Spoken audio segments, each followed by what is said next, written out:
안녕하세요. 반갑습니다. 행복희망교회입니다. 주일 예배 시작하겠습니다.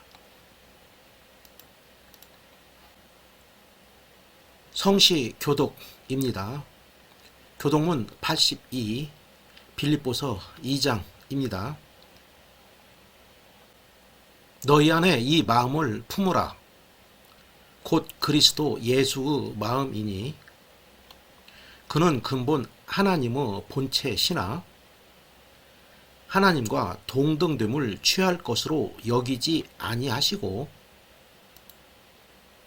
오히려 자기를 비워 종의 형체를 가지사 사람들과 같이 되셨고 사람의 모양으로 나타나서 자기를 낮추시고 죽기까지 복종하셨으니 곧 십자가의 죽으심이라. 이러므로 하나님이 그를 지극히 높여 모든 이름 위에 뛰어난 이름을 주사 하늘에 있는 자들과 땅에 있는 자들과 땅 아래에 있는 자들로 모든 무릎을 예수 이름에 꿇게 하시고 다같이 모든 입으로 예수 그리스도를 주라 시인하여 하나님 아버지께 영광을 돌리게 하셨느니라. 사도신경. 나는 전능하신 아버지 하나님 천지의 창조주를 믿습니다. 나는 그 유일하신 아들 우리 주 예수 그리스도를 믿습니다. 그는 성령으로 잉태되어 동정녀 마리아에게서 나시고 본디오 빌라도에게 고난을 받아 십자가에 못 박혀 죽으시고 장사된 지 사흘 만에 죽은 자 가운데서 다시 살아나셨으며 하늘에 오르시어 전능하신 아버지 하나님 우편에 앉아 계시다가 거기로부터 살아있는 자와 죽은 자를 심판하러 오십니다. 나는 성령을 믿으며 거룩한 공교회와 성도의 교제와 죄를 용서받는 것과 몸의 부활과 영생을 믿습니다. 아멘.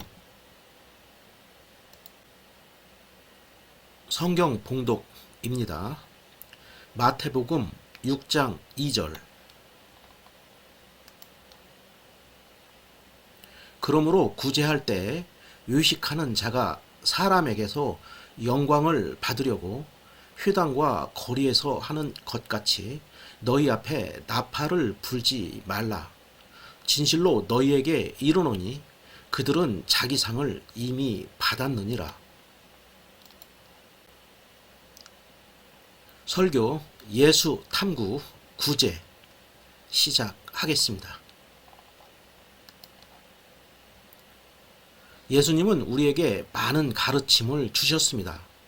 예수님은 어려움에 처한 사람을 도와주는 구제에 대하여 어떤 가르침을 주셨는지 고찰해 보겠습니다. 예수님이 구제란 주제에 대하여 우리에게 전하셨던 의미를 최대한 정확하게 생각해 보는 것은 신앙적으로 중요한 의미를 갖는다고 생각됩니다. 마태복음 6장 3절에서 4절. 너는 구제할 때 오른손이 하는 것을 왼손이 모르게 하여 내 구제함을 은밀하게 하라. 은밀한 중에 보시는 너의 아버지께서 갚으시리라. 이 구절은 자선을 베풀 때에는 내 오른손이 하는 일을 왼손이 모르게 하여라. 아무도 너의 구제함을 모르게 하여라. 그러면 숨어서 보시는 내 아버지께서 내게 갚아주실 것이다는 의미입니다. 가난한 사람을 도와줄 때 자신의 착한 행실을 타인이 알아주기를 은근히 원할 수 있습니다. 다른 사람이 나의 구제 행위를 알고 나를 훌륭한 사람이라고 치켜 세워주기를 희망하는 경우가 있을 수 있습니다. 그러나 예수님께서는 남이 모르게 조용히 도와주라고 말씀하십니다. 오른손이 하는 일을 왼손이 모를 정도로 구제를 은밀하게 하라고 말씀하십니다. 은밀한 정도에 대한 비유가 너무나도 강렬하게 느껴집니다. 인간은 모처럼 착한 일을 하면 이를 외부에 알리고 보여주고 싶은 잠재적 욕구가 어느 정도는 존재합니다. 자신이 가난한 사람을 도와준 일을 생색내면서 알릴 경우 자신은 기분이 우쭐해질 수도 있지만 도움을 받은 빈곤한 사람은 창피함을 느끼고 마음의 상처를 받을 수도 있습니다. 우리가 궁핍한 사람을 진심을 가지고 남들이 모르게 도와주었을 경우 이 사실을 남들이 모른다고 억울해하지 않아도 됩니다. 이는 예수님께서 모두 완전하게 알고 계시기 때문입니다. 아울러 예수님께서 우리에게 모두 갚아주실 것이기 때문입니다. 우리가 세상을 살아가는 동안에 다양한 축복으로 사후에는 천국에서 상으로 갚아주실 것입니다. 사람에게 보여주기식의 구제를 해서는 안 된다고 하신 예수님의 말씀을 더 살펴보겠습니다. 마태복음 6장 1절입니다. 사람에게 보이려고 그들 앞에서 너희 의를 행하지 않도록 주하라. 그리하지 아니하면 하늘에 계신 너희 아버지께 상을 받지 못하느니라. 마태복음 6장 2절. 그러므로 구제할 때 외식하는 자가 사람에게서 영광을 받으려고 회당과 거리에서 하는 것 같이 너희 앞에 나팔을 불지 말라. 진실로 너희에게 이르노니 그들은 자기 상을 이미 받았느니라. 이 구절은 남들에게 보이려고 다른 사람들 앞에서 의를 행하지 않도록 주하여라. 그러지 않으면 하늘에 계신 아버지께 아무런 상도 받지 못할 것이다. 자선을 베풀 때 위선자들처럼 내 앞에 나팔을 불지 마라. 그들은 사람들로부터 영광을 얻으려고 회당이나 길에서 나팔을 분다. 내가 너희에게 진정으로 말한다. 그들은 이미 자기 상을 다 받았다는 의미입니다.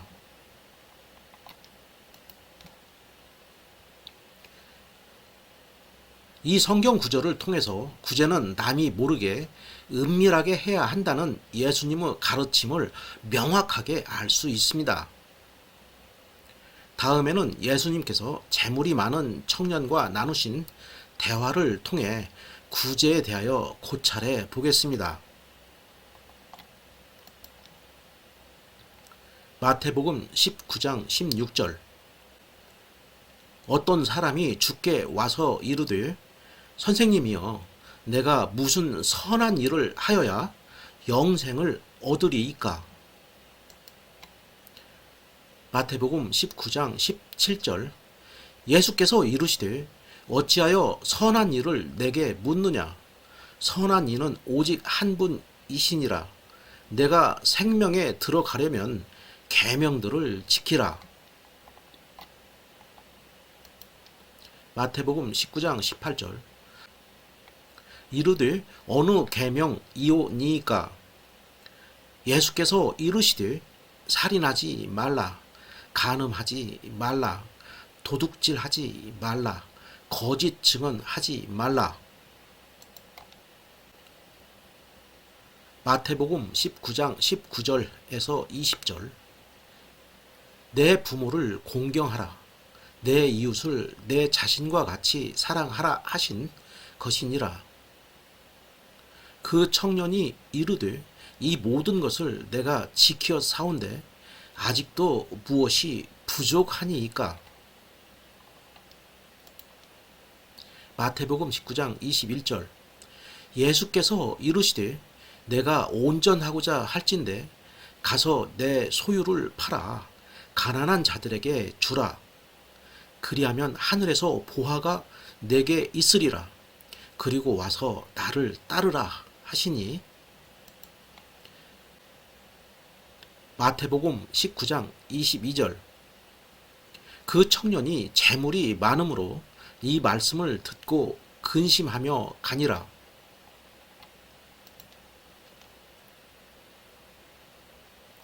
이 구절은 부자 청년이 영원한 생명을 얻기 위해 어떻게 해야 하는지에 대하여 예수님께 질문한 내용입니다. 예수님께서 지켜야 할 계명을 말씀해 주셨는데 부자 청년은 이 모든 것을 지금까지 다 지켜왔다고 말했습니다. 부자 청년이 추가로 지켜야 할 부족한 것을 예수님께 질문하였습니다. 예수님은 만일 내가 완전해지길 원한다면 가서 내가 가진 것을 팔아 가난한 사람에게 나누어 주어라. 그러면 하늘에서 보물을 얻게 될 것이다. 그런 후에 와서 나를 따르라고 말씀하신 것입니다. 이 말씀을 들은 청년은 매우 슬퍼하며 떠나갔습니다. 왜냐하면 그가 가진 재산이 너무 많았기 때문입니다. 청년은 세상에서 열심히 노력하여 부를 축적한 부자로 추정됩니다. 부자 청년은 자신은 계명을 모두 잘 지켜서 흠이 없다고 생각하고 있는 것으로 보입니다. 그러나 영원한 생명을 얻기 위해 혹시 부족한 점이 무엇인지 예수님께 질문한 것입니다. 예수님의 대답은 영원한 생명을 얻기 위해서는 예수님을 따라오라는 것입니다. 예수님을 믿음으로써 영원한 생명을 얻을 수 있다고 생각할 수 있습니다. 그러나 예수님을 따르기 위해서는 재산을 팔아서 가난한 사람에게 주어야 한다는 것입니다.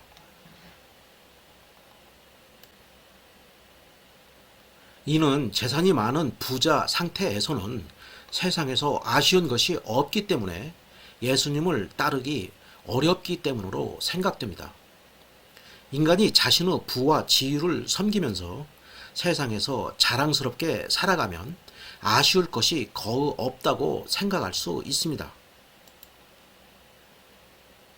부와 지위를 가지고 있으면 지금 살아가는 현재가 최고 행복 그 자체입니다.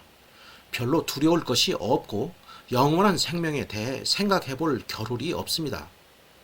부자 청년은 자신이 나름 계명을 잘 지키고 착하게 살아왔기 때문에 자신은 영생을 얻는데 큰 문제가 없다고 확신했을 수도 있습니다.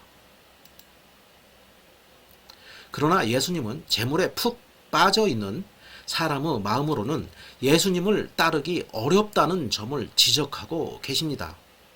그 결과 재물을 팔아서 가난한 사람에게 나누어 주어야 예수님을 따를 수 있게 되어 예수님을 믿음으로써 영원한 생명을 얻을 수 있게 된다고 할 수 있습니다. 가난한 사람에게 재물을 나누어 주는 선행으로 영생을 얻는 것은 아닙니다. 오직 예수님을 믿음으로써 예수님의 자비와 은총으로 죄에서 구원받을 수 있게 되어 영원한 생명을 누릴 수 있는 것입니다. 엄청난 재물을 소유한 사람은 마음속에 재물 생각이 가득 차서 예수님을 따르기가 쉽지 않을 수도 있습니다. 그 결과 예수님을 따르기 위해서는 재물을 팔아서 가난한 사람들에게 나누어 주어야 한다고 생각할 수 있습니다. 자신의 직업을 갖고 열심히 일하여 재산을 축적하여 부자가 되는 것은 좋은 일입니다. 부자가 되고 난 이후가 중요합니다. 재산을 축적한 이후에 재산을 자신만을 위하여 사용하고 가난한 이웃을 구제하지 않는다면 기독교 신앙의 가장 중요한 정신인 이웃 사랑의 정신을 지키지 않게 되는 것입니다.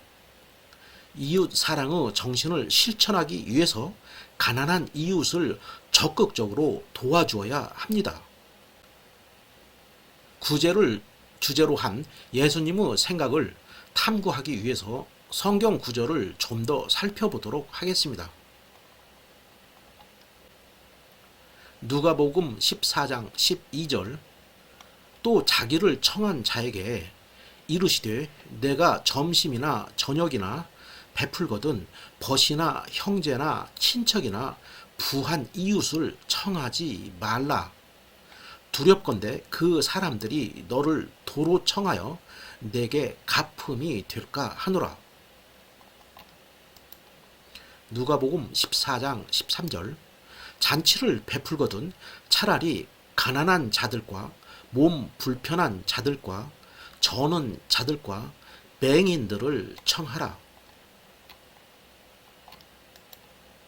누가복음 14장 14절 그리하면 그들이 갚을 것이 없으므로 내게 복이 되리니 이는 의인들의 부활 시에 내가 갚음을 받겠음이라 하시더라.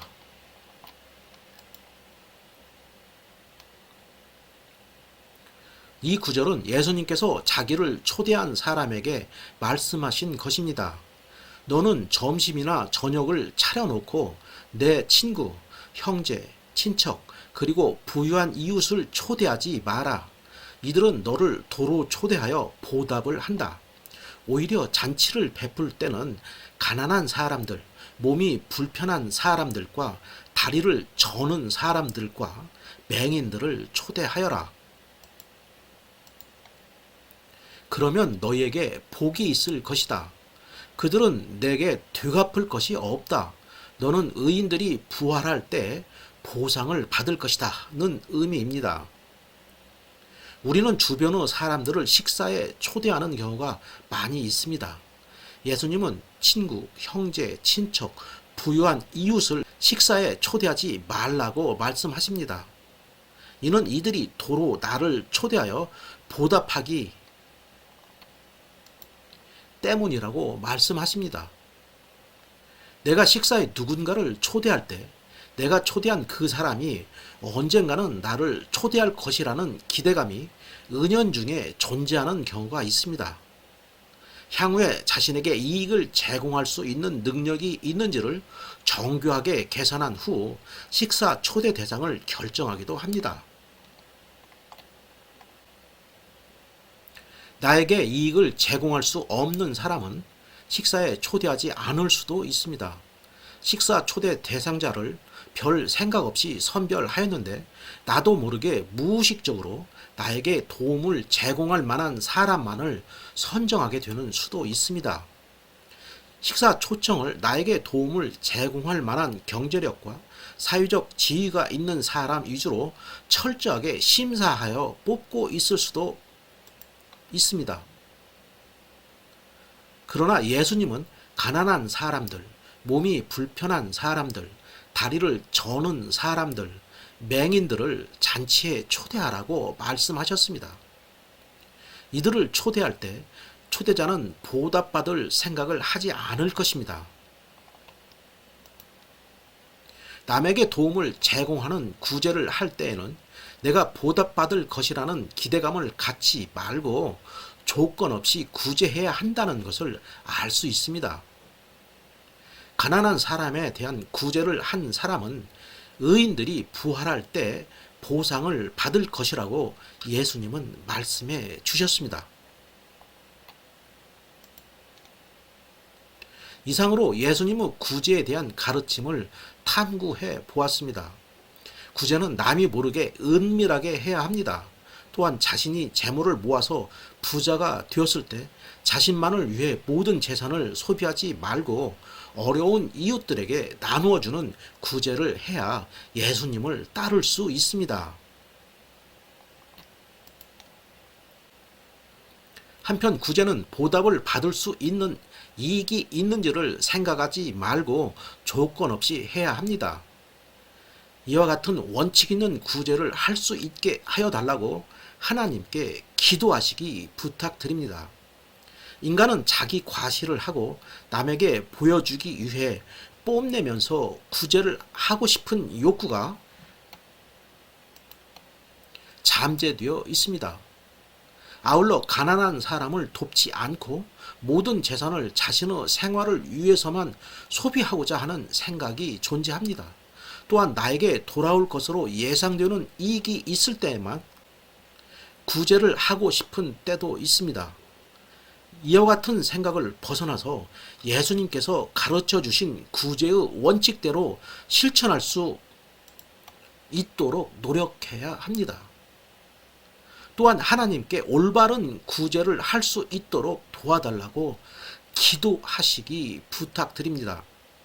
그리고 하나님이 알려주신 대로 하나님의 인도에 따라서 구제를 실천하시면 됩니다. 아울러 우리의 잘못을 용서해 주시는 예수님을 믿음으로써 구원받을 수 있다는 생각을 가지고 살아가야 합니다. 설교를 마치겠습니다. 찬송 새 찬송가 279장 인애하신 구세주여. 인애하신 구세주여 내가 비오니 죄인 오라 하실 때에 날 부르소서. 주여 주여 내가 비오니 죄인 오라 하실 때에 날 부르소서. 자비하신 보좌 앞에 꿇어 엎드려 자복하고 회개하니 믿음 주소서. 주여 주여 내가 비오니 죄인 오라 하실 때에 날 부르소서. 주의 공로 의지하여 주께 가오니 상한 마음을 고치시고 구원하소서. 주여 주여 내가 비오니 죄인 오라 하실 때에 날 부르소서. 만복 근원 우리 주여 위로하소서. 우리 주와 같으시니 어디 있을까. 주여 주여 내가 비오니 죄인 오라 하실 때에 날 부르소서. 아멘.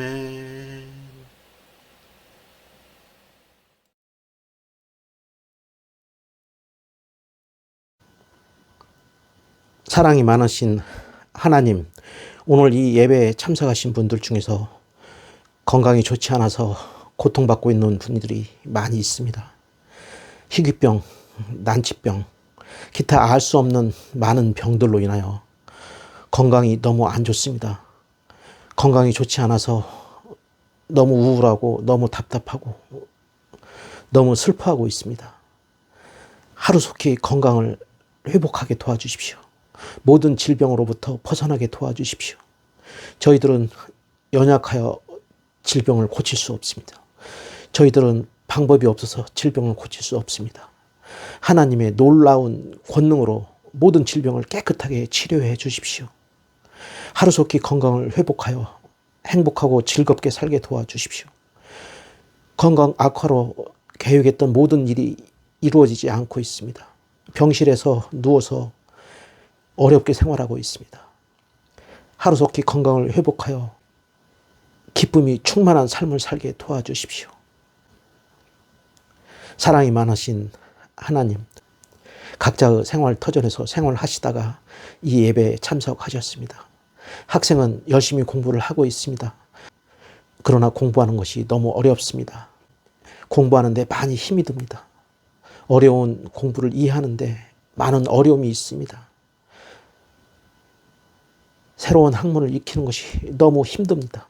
학교에서 친구들과 잘 지내야 하는데 친구들과 여러 가지 갈등으로 인하여 어려움이 많습니다. 학생들이 공부를 잘하게 도와주십시오. 잡념이 생기지 않고 잘 집중하여 공부의 효율이 높아지도록 도와주십시오. 친구들과 잘 지내게 도와주십시오. 갈등이 없어지게 도와주십시오. 학생들이 장래에 어떤 직업을 선정해야 될지, 어떤 진로를 선택해야 될지 많은 불확실성으로 어려움을 겪고 있습니다. 학생들이 자신의 적성에 맞는 좋은 직업을, 좋은 진로를 선택하여 우리나라를 대표하는 훌륭한 일꾼으로 성장하게 도와주십시오. 직장 생활하시는 분들 너무 많은 스트레스로 힘들어하고 있습니다. 행복하고 즐거워야 될 직장 생활이 너무 많은 어려움으로 힘들어하고 있습니다. 주어진 목표가 너무 많아서 달성하기 힘듭니다. 목표를 달성하기 위해서 너무 어렵습니다. 직장에서 동료와 상사와의 갈등이 있습니다. 동료와 상사와의 갈등으로 직장 생활이 힘들고 어렵습니다. 즐겁고 행복해야 될 직장 생활이 여러 가지 고통과 여러 가지 스트레스와 여러 가지 좌절과 상처로 얼룩져 있습니다. 직장 생활이 기쁨이 충만하게 도와주시고 웃음이 넘치게 도와주시고 행복하게 도와주십시오. 직장 생활을 통해서 자아 실현을 하고 경제적인 안정을 찾고 미래의 희망을 설계하게 도와주십시오. 사업하시는 분들 사업자금 조달이 잘 되지 않아서 어렵습니다. 매출이 발생하지 않아서 어렵고 힘듭니다. 어떤 사업을 해야 될지 방황하고 있습니다. 사업 경쟁이 너무 치열하여 항상 힘이 듭니다. 사업하시는 분들은 사업이 번창하고 번성할 수 있도록 도와주십시오. 좋은 전략을 주시고 좋은 아이디어를 주십시오.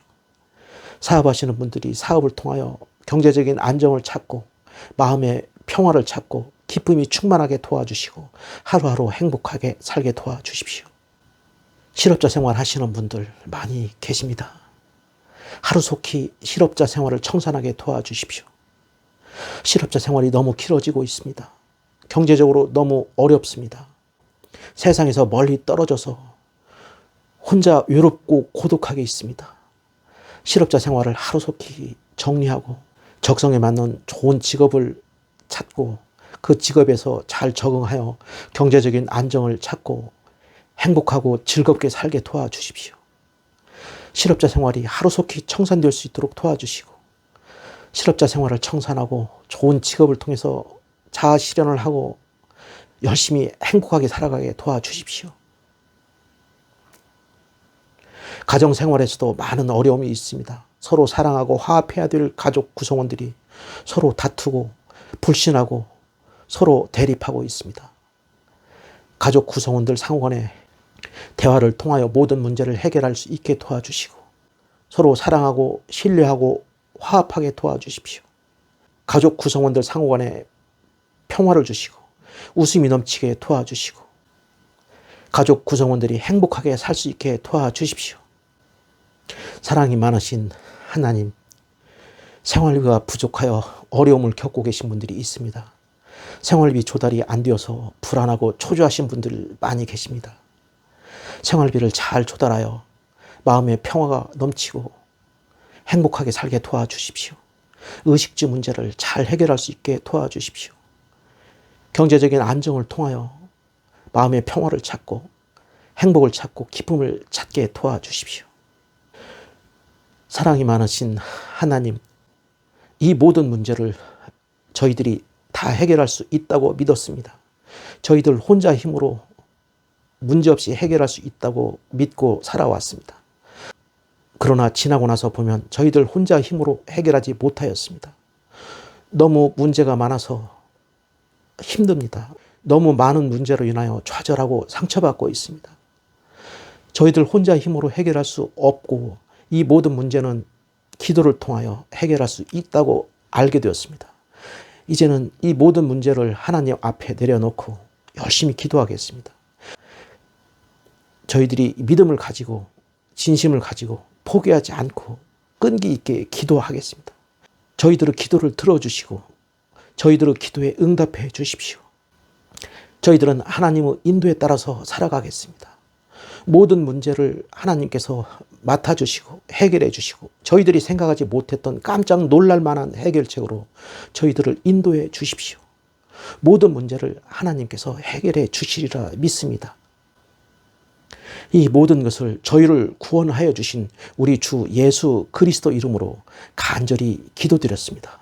아멘.